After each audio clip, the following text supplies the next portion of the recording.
মূল্যস্ফীতি ঊর্ধ্বমুখী থাকলেও প্রতিবেশী দেশগুলোর তুলনায় বাংলাদেশের করমুক্ত আয়সীমা অনেক কম।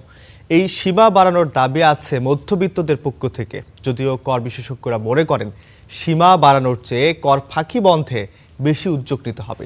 ন্যায্য কর নিশ্চিত করার পাশাপাশি কর দিতে সক্ষমদের আনতে হবে কর জালে। বিস্তারিত ইমতিয়াজ আহমেদের রিপোর্টে। একদিকে জ্বালানি তেল ও বিদ্যুতের দাম বৃদ্ধি এবং এর প্রভাবে বাজারে নিত্যপণ্যের দামের ঊর্ধ্বগতি, অন্যদিকে আয়কর, কেনাকাটায় ভ্যাট, যা উস্কে দিচ্ছে মূল্যস্ফীতিকে। সব মিলিয়ে মধ্যবিত্তের জীবন এখন চতুর্মুখী চাপে দিশেহারা। জীবনযাত্রার ব্যয় বাড়ায়, অধিকাংশ মধ্যবিত্তের মাস শেষ হয় কোনো সঞ্চয় ছাড়াই। এমন বাস্তবতায় নতুন সরকারের প্রথম বাজেট আসছে আগামী সপ্তাহে। বাজেটের সেই জটিল হিসাব নিকাশে নিজেদের প্রত্যাশার কতটুকু প্রতিফলন দেখতে চান মধ্যবিত্তরা? আয় বেশি তাদেরকে ট্যাক্স অবশ্যই একটু বাড়ানো উচিত, আর যাদের মধ্যবিত্ত তাদেরকে সরকার দেখানো উচিত, সরকার উচিত আরও কি খাতে ভর্তুকি দেওয়া যায়। প্রয়োজনীয় পণ্যগুলোর ক্ষেত্রে ব্যাটটা ছাড় দিতে পারেন। আর গভর্নমেন্ট ইচ্ছা করলে আরেকটু ছাড় দিতে পারে, আমাদেরকে একটু বেশি হয়ে যায়, একটু চাপাচাপিটা বেশি হয়ে যায়। যতই চাপাচাপি হোক তত ঘুষের হার বাড়তেছে। দুর্নীতিমুক্তভাবে দেশের টাকা দেশে থাকে এবং এটা যদি দেশের ভিতরে রোল ওভার হয় তাহলে কিন্তু আলটিমেটলি মানুষের ক্রয় ক্ষমতা বাড়বে। অন্তর্বর্তী সরকারের সময় 2026-27 ও 27-28 অর্থবছরের জন্য করমুক্ত আয়সীমা 3,75,000 টাকা নির্ধারণ করে দেয়। যদিও প্রতিবেশী ভারতে এটি 4 লাখ রুপি, যা আমাদের হিসেবে 5 লাখ টাকার উপরে।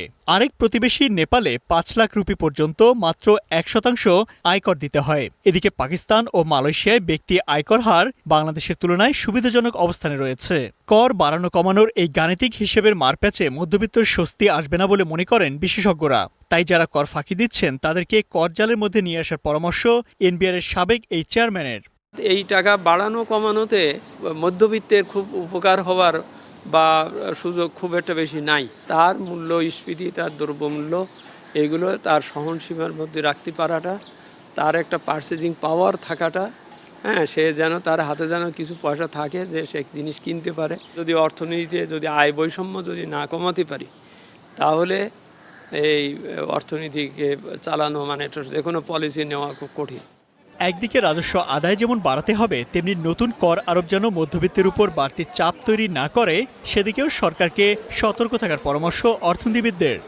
মধ্যবিত্ত এবং নিম্ন মধ্যবিত্ত যারা গত কয়েক বছরে বেশ চাপের মধ্যে ছিলেন, তাদের যাতে একটা স্বস্তিতে তারা থাকতে পারেন, সেটা যাতে নিশ্চিত করা যায়, সেটাকে অগ্রাধিকার দেওয়া প্রয়োজন বলে আমার মনে হয়। সমাজে আয় বৈষম্য যেমন কমাতে হবে, তেমনি কর সংগ্রহ ও ব্যয়ের ক্ষেত্রে সরকারকে আরও বেশি স্বচ্ছতা বজায় রাখার পরামর্শ বিশেষজ্ঞদের।